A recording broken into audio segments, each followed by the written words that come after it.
ಯಾವ್ದು ಭಾಳ ಚೆನ್ನಾಗವೆ ಕಣೆ ನೀನು ಅದ್ರ ಸರ ಬಂದಿಲ್ವಾ ಹಾಕೋ ಸರ ಅಂದ್ರೆ ಗ್ರ್ಯಾಂಡಾಗಿ ಹೋಗುತ್ತೆ ನೋಡಿ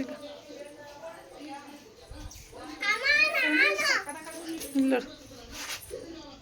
ಫೋನ್ ಬೇಕಕ್ಕ ನನಗೆ ಏಕೆ ಅಯ್ಯೋ ಸ್ಟೋರೇಜ್ ಬರ್ತೈತೆ ಕಣೆ ಇವಾಗ ಫೋಟೋಸ್ ಎಲ್ಲ ಡಿಲೀಟ್ ಮಾಡ್ಕೊಂಡು ನಿನ್ನ phone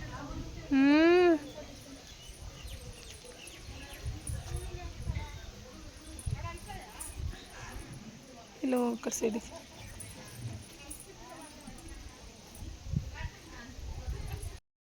hi friends, welcome back to my YouTube channel. ಎಲ್ಲರೂ ಹೇಗಿದ್ದೀರಾ? ಚೆನ್ನಾಗಿದ್ದೀರಾ ಅಂತ ಅಂದ್ಕೊಂಡಿದ್ದೀನಿ. ಇವತ್ತು ನಮ್ಮೂರಲ್ಲಿ ದೇವ್ರು ಬರುತ್ತೆ ಅಂತ ಹೇಳಿದ್ಮೇಲೆ ಬೆಟ್ಟಕ್ಕೆಲ್ಲ ಹೋಗ್ಬಿಟ್ಟು ಬಂದ್ವಿ. ಸಂಜೆ ವ್ಲಾಗಿದ್ದು. ಇನ್ನು ಸಂಜೆ ಬಂದು ಸ್ವಲ್ಪ ಹೊತ್ತು ರೆಸ್ಟ್ ಮಾಡಿದ್ವಿ. ದೇವಸ್ಥಾನದಿಂದ ಬಂದು ಸ್ವಲ್ಪ ಹೊತ್ತು ರೆಸ್ಟ್ ಮಾಡಿ ಈಗ ಸಂಜೆ ನೋಡಿ ಎಷ್ಟೊಂದು ಗಾಳಿ ಬೀಸ್ತಾಯಿದೆ. 4 ಗಂಟೆ ಆಗೈತೆ ಟೈಮು. ಈಗ ದೇವ್ರು ಬರುತ್ತೆ ಅಂತೆಲ್ಲ ರೋಡೆಲ್ಲ ತೊಳೆದು ಮನೆ ಮುಂದೆಲ್ಲ ರಂಗೋಲಿ ಹಾಕ್ತಾಯಿದ್ದೀವಿ. ಎಲ್ಲರೂ ಹಾಕಬೇಕು ಕಂಪಲ್ಸರಿ. ರೋಡಲ್ಲಿ ಈ ಥರ ದೇವ್ರು ಬರುತ್ತೆ ಅಂದರೆ ಎಲ್ಲರೂ ಹಾಕ್ತಾರೆ. ಮನೆ ಮುಂದೆ ರೋಡಲ್ಲೆಲ್ಲ ದೇವ್ರು ಬರುತ್ತಲ್ಲ ಮೆರವಣಿಗೆ, ಹಂಗಾಗಿ ಎಲ್ಲ ಕಡೆ ರಂಗೋಲಿಗಳೆಲ್ಲ ಹಾಕಿದ್ದೀವಿ. ಒಂದು ರೋಡ್ ಕೂಡ ಮಿಸ್ ಮಾಡಲ್ಲ. ಎಲ್ಲ ಕಡೆನೂ ರಂಗೋಲಿ ಹಾಕ್ತಾರೆ. ಎಲ್ಲ ರೋಡ್ಗಳಿಗೂ ಹೋಗ್ತಾರೆ ದೇವರು, ತಗೊಂಡು ಹೋಗ್ತಾರೆ. ಹಾಗಾಗಿ ನಾವು ರಂಗೋಲಿ ಎಲ್ಲ ಹಾಕ್ತಾಯಿದ್ವಿ. ಅಷ್ಟರಲ್ಲಿ ದೇವರು ತೊಗೊಂಬಂದ್ಬಿಟ್ರು. 4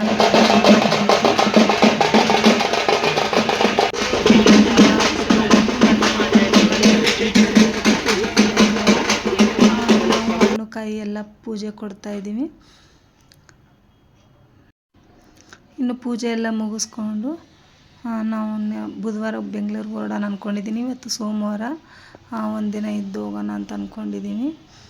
ನೋಡಬೇಕು ಹೆಂಗಾಗುತ್ತೆ ಅಂತ. ನಮ್ಮ ಅಪ್ಪ ಅಮ್ಮ ಹೊರಡಿ ಅಂದರೆ ಹೋಗೋದಿಲ್ಲ, ಅಂದರೆ ಇನ್ನೊಂದೆರಡು ದಿನ ಇದ್ದು ಹೋಗೋಣ ಅಂತ ಅಂದ್ಕೊಂಡಿದ್ದೀನಿ. ಇನ್ನು ಸ್ಕೂಲ್ ರಜೆ ಇತ್ತಲ್ಲ, ಹಂಗಾಗಿ ಇವಾಗ ಮಂಗಳಾರತಿ ಎಲ್ಲ ತಗೊಂಡು ಹೊರಡೋದು. ತುಂಬ ಚೆನ್ನಾಗಿ ನಡೀತಾ ಇತ್ತು ಬಸವನ ಜಯಂತಿ. ಬಟ್ ಈ ಸಲ ಯಾಕೋ ಸಿಂಪಲ್ಲಾಗಿ ನಡೀತಾ ಇದೆ. ಅಂದರೆ ಬೆಂಗಳೂರಿಂದನೂ ಯಾರೂ ಜನ ಬಂದಿಲ್ಲ. ತುಂಬ ಜನ ನಮ್ಮೂರಿಂದ ಎಲ್ಲ ಬೆಂಗಳೂರಿಗೆ ಅಲ್ಲಿಗೆಲ್ಲ ಕೆಲಸಗಳಿಗೆ ಹೊಂಟೋಗ್ಬಿಟ್ಟಿದ್ದಾರೆ, ಯಾರೂ ಬಂದಿರಲಿಲ್ಲ. ಇನ್ನು ನೆಕ್ಸ್ಟ್ ಡೇ ಮಂಗಳವಾರ ನಮ್ಮಪ್ಪ ಬೆಳಗ್ಗೆ ಮೀನೆಲ್ಲ ತೊಗೊಂಡ್ಬಂದಿದ್ರು, ಕ್ಲೀನ್ ಮಾಡ್ತಾಯಿದ್ರು. ಸುಮ್ಮನೆ ವೀಡಿಯೋ ಮಾಡಿಕೊಂಡೆ. ಇನ್ನು ಇವತ್ತಿಂದ ಯಾವುದೂ ನಾನು ವೀಡಿಯೋ ಮಾಡೋಕ್ಕೆ ಆಗಲಿಲ್ಲ. ಸುಮ್ಮನೆ ಊಟ ಮಾಡಿ ಬೆಳಗ್ಗೆ ಮೀನು ಸಾರು ತಿಂದು ಮಲ್ಕೊಂಬಿಟ್ಟು ರೆಸ್ಟ್ ಮಾಡಿಬಿಟ್ವಿ ಫುಲ್ಲು. ನೆನ್ನೆ ಎಲ್ಲ ದೇವಸ್ಥಾನಕ್ಕೆ ಹೋಗಿ ಬಂದಿದ್ದಕ್ಕೆ ಹೆಲ್ಪ್ ಮಾಡಿ ನಮ್ಮ ಅಪ್ಪಂಗೆ ನಮ್ಮ ತ್ರಿಷ ಹೆಲ್ಪ್ ಮಾಡ್ತಾಯಿದ್ದಾಳೆ ಮೀನು ತೊಳಿಯೋಕ್ಕೆಲ್ಲ.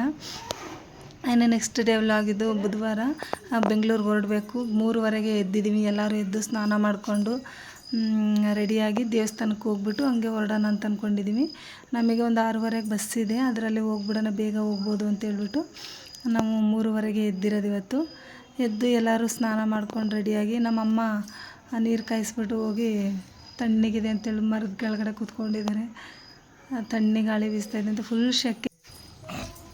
ಇನ್ನು ಎಲ್ಲರೂ ಸ್ನಾನ ಮಾಡ್ಕೊಂಡು ರೆಡಿ ಆಗಿಬಿಟ್ಟು, ನಂದು ಬೇರೆ ಮೂಗ್ಬಿಟ್ಟು ನೆನ್ನೆನೇ ಬಿದ್ದೋಗ್ಬಿಟ್ಟಿದೆ. ಬರೀ ಮೂಗಲ್ಲೇ ಹೋಗ್ತಾಯಿದ್ದೀನಿ. ಬೆಂಗಳೂರಲ್ಲಾದರೆ ಹೋಗಿ ತೊಗೊಳ್ಳೋಣ ಅಂತ ಅಂದ್ಕೊಂಡು ಇವಾಗ ದೇವಸ್ಥಾನ ಹತ್ರ ಬಂದ್ವಿ. 5:45 ಹತ್ರ ಆಗಿತ್ತು ಟೈಮು. ಇಷ್ಟೊತ್ತಿಗೆಲ್ಲ ದೇವಸ್ಥಾನ ಬಾಗಿಲು ಓಪನ್ ಮಾಡ್ತಾಯಿದ್ರು. ಅವರು ಬಂದು ದಿನ ಪೂಜೆ ಮಾಡ್ತಾರೆ ದೇವರಿಗೆ, ಶನಿದೇವ್ರ ದೇವಸ್ಥಾನ. ಬಟ್ ಇವತ್ತು ಯಾಕೋ ಲೇಟ್ ಆಗೈತೆ ಅನ್ಸುತ್ತೆ, ಇನ್ನೂ ಓಪನ್ ಮಾಡಿರಲಿಲ್ಲ. ಸರಿ ನಾವು ಹೊರಡಬೇಕಲ್ಲ ಅಂತ ಹೇಳ್ಬಿಟ್ಟು ನಾವೇ ಬಂದಿಲ್ಲಿ ಗೇಟ್ ಮುಂದೆನೇ ಕರ್ಪೂರ ಎಲ್ಲ ಹಚ್ಬಿಟ್ಟು ಇಲ್ಲೇ ಹೋಗ್ತಾಯಿದ್ದೀವಿ. ಕೈ ಮುಕ್ಕೊಂಡು ಹೋಗೋಣ ಅಂತೇಳ್ಬಿಟ್ಟು. ಊರಿಗೆ ಬಂದಮೇಲೆ ಒಂದ್ಸಲ ಹೋಗ್ಬೇಕಾದ್ರೆ ಒಂದ್ಸಲ ಕೈ ಮುಕ್ಕೊಂಡು ಹೋದ್ರೇ ಒಂಥರ ಸಮಾಧಾನ. ಇಲ್ಲಿಗೆ ಬಂದರೆ ಒಂದ್ಸಲ ಪಾಸಿಟಿವ್ ಬಂದುಬಿಡುತ್ತೆ ಅಂತಲ್ಲ, ಎನರ್ಜಿ ಆ ಥರ ಬಂದುಬಿಡುತ್ತೆ ನಮಗೆ. ಬಟ್ ಬಂದು ಮಾತ್ರ ಹಂಗೆ ವಾಪಸ್ಸಂತೂ ಹೋಗೋಕ್ಕಾಗಲ್ಲ. ಬಂದು ಕೈ ಮುಗಿದ್ಬಿಟ್ಟೆ ಹೋಗೋದು ನಮಗೆ ಇಷ್ಟ. ಇಲ್ಲಿ ಬಂದು ಒಂಥರ ಹೋದರೆ ಸಮಾಧಾನ ಆಗುತ್ತೆ. ಇನ್ನು ಗೇಟ್ ಮುಂದೆನೇ ಹೂವು ಎಲ್ಲ ತೊಗೊಬಂದಿದ್ವಿ. ಮನೆ ಹತ್ರನೇ ಗಿಡದಲ್ಲಿ ಬಿಟ್ಟಿತ್ತು, ಅದೇ ಹೂವು ಕಿತ್ಕೊಬಂದಿದ್ದೀವಿ. ಅದೆಲ್ಲ ಇಟ್ಬಿಟ್ಟು ಗೇಟ್ ಮುಂದೆನೇ ಕರ್ಪೂರ ಎಲ್ಲ ಹಚ್ಬಿಟ್ಟು ಸುಮ್ಮನೆ ಹಂಗೆ ಒಂದು ವಿಡಿಯೋ ಮಾಡಿಕೊಂಡು ಹೊರಟ್ವಿ. ಇವಾಗ ವಿಡಿಯೋ ಎಲ್ಲ ಮಾಡ್ತಾಯಿರೋದು ನಮ್ಮ ಸಿಂಚನನೇ, ನಮ್ಮ ಅಕ್ಕನ ಮಗಳು. ಹಾಗೆ ಹೇಳ್ತಾ ಇದ್ದೀನಿ ಅವಳಿಗೆ, ಸುತ್ತಮುತ್ತ ಒಂದು ಸ್ವಲ್ಪ ಹಂಗೆ ವಿಡಿಯೋ ಮಾಡ್ಕೊ, ಕೆರೆ ಎಲ್ಲ ವಿಡಿಯೋ ಮಾಡ್ಕೊ, ಜಮೀನೆಲ್ಲ ವಿಡಿಯೋ ಮಾಡ್ಕೊ ಅಂತ ಹೇಳ್ತಾ ಇದ್ದೀನಿ ಅವಳಿಗೆ. ಮಾಡ್ಕೊತಾ ಇದ್ದಾಳೆ. ಆ ಥರ ಎಲ್ಲ ಹೆಲ್ಪ್ ಮಾಡ್ತಾರೆ ನನಗೆ. ವಿಡಿಯೋ ಎಲ್ಲ ಮಾಡಿ ಅಂತಂದರೆ ಹೆಲ್ಪ್ ಮಾಡ್ತಾರೆ. ನಾನು ಯಾವುದು ಮಾಡ್ಕೊಳ್ಳೋಕ್ಕೆ ಆಗಲ್ಲ ಒಂದೊಂದು ಟೈಮಲ್ಲಿ, ಅವಾಗೆಲ್ಲ ಹೆಲ್ಪ್ ಮಾಡ್ತಾರೆ. ಎಲ್ಲ ಮುಗಿಸ್ಕೊಂಡು ಒಂದು ರೌಂಡ್ ಬಂದುಬಿಟ್ಟು ದೇವ್ರದ್ದು ಸುತ್ತ ಕೈ ಮುಕ್ಕೊಂಡು ಒಂದು ರೌಂಡ್ ಬಂದಮೇಲೆ ಇಲ್ಲೊಂದು ತುಳಸಿ ಗಿಡ ಇದೆ. ತುಳಸಿ ಗಿಡ ಹತ್ರನೂ ಕರ್ಪೂರ ಹಚ್ಬಿಟ್ಟು ಕೆರೆ ಹಿಡಿತೀನಿ, ದೀಪ ಹಚ್ಬಿಟ್ಟು ಸ್ವಲ್ಪ ಕುಂಕುಮ ಎಲ್ಲ ಎತ್ಕೊಂಡು ಹೊರಟು. ಇವಾಗ ಇವರೇ ನಮ್ಮ ಸಿಂಚನ, ವಿಡಿಯೋಗ್ರಾಫರ್, ಕ್ಯಾಮ್ರಾಮ್ಯಾನ್. ವಿಡಿಯೋ ಮಾಡಿಕೊಂಡು ಇವಾಗ ಹೊರಟ್ವಿ ಮನೆಗೆ. ನೋಡಿ ಎಷ್ಟು ದೊಡ್ಡ ಕೆರೆ ಇದೆ. ನಾನು ಸುಮಾರು ವಿಡಿಯೋದಲ್ಲಿ ತೋರಿಸಿದ್ದೀನಿ ಕೆರೆನ ತೋರಿಸಿದ್ದೀನಿ. ಅಂದರೆ ಮಳೆ ಏನಾದರೂ ಜಾಸ್ತಿ ಬಿತ್ತಂದರೆ ದೇವಸ್ಥಾನ ಹತ್ರನೇ ಬಂದುಬಿಡುತ್ತೆ, ಅಷ್ಟು ನೀರು. ಇನ್ನೆಲ್ಲ ವಿಡಿಯೋ ಮಾಡಿಕೊಂಡು ಹೊರಟ್ವಿ. ಮನೆ ಹತ್ರ ಹೋಗ್ಬಿಟ್ಟು ಟೀ ಮಾಡಿತ್ತು ನಮ್ಮ ಅಮ್ಮ, ಅಷ್ಟರಲ್ಲಿ ಟೀ ಕುಡ್ಕೊಂಡು ಈ ಕಡೆ ಬಾ.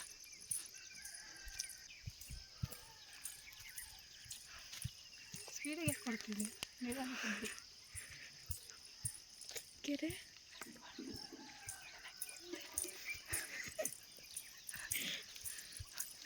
ಸರಿ ಕಟ್ಕೊಂಡು ಎತ್ಕೊಂತೀನಿ ಎತ್ತದನ್ನು ಬ್ಯಾಗ್ ಎತ್ಕೊಂತೀನಿ.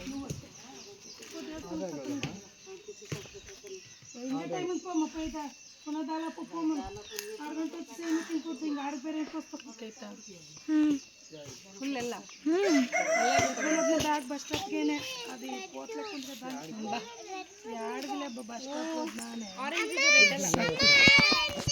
ಏನು ಕಾಣಿಸ್ತಾ ಇಲ್ವಮ್ಮ? ಝೂಮ್ ಮಾಡದೆ ಬರ್ತಾ ಇಲ್ಲ. ಬಂತು ಈಗ ಬಂತು. ಚೆನ್ನಾಗಿ ಬರ್ತೈತಲ್ಲ. ನಡೀರಿ ನಡೀರಿ ಮುಸಮ್ಮ ಧ್ಯಾನಂಗ ಪೋ ಅದು ಯಾವುದೋ ಎಬ್ಬೆಟ್ಟಿ ಚಕೋತ ನೆಂಟು కదా ಮುದ್ದು ಬಾಯ್ ಮಾಡಿ ಮುದ್ದು. ದೇವಸ್ಥಾನಕ್ಕೆ ಪೇದ ವಸ್ತಾನಮ್ಮ.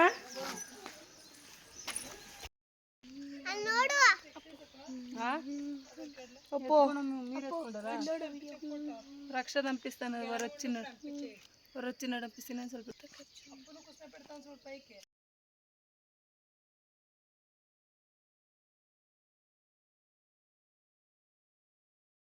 ಇನ್ನೂ ಯಾರೆಲ್ಲ ಸಬ್ಸ್ಕ್ರೈಬ್ ಮಾಡದೆ ವಿಡಿಯೋ ನೋಡ್ತಾ ಇದ್ದೀರಾ ಪ್ಲೀಸ್ ದಯವಿಟ್ಟು ಸಬ್ಸ್ಕ್ರೈಬ್ ಮಾಡ್ಕೊಂಡು ವಿಡಿಯೋ ನೋಡಿ. ವಿಡಿಯೋ ಇಷ್ಟ ಆದರೆ ಲೈಕ್ ಮಾಡಿ, ಶೇರ್ ಮಾಡಿ, ಕಮೆಂಟ್ ಮಾಡಿ. Thank you.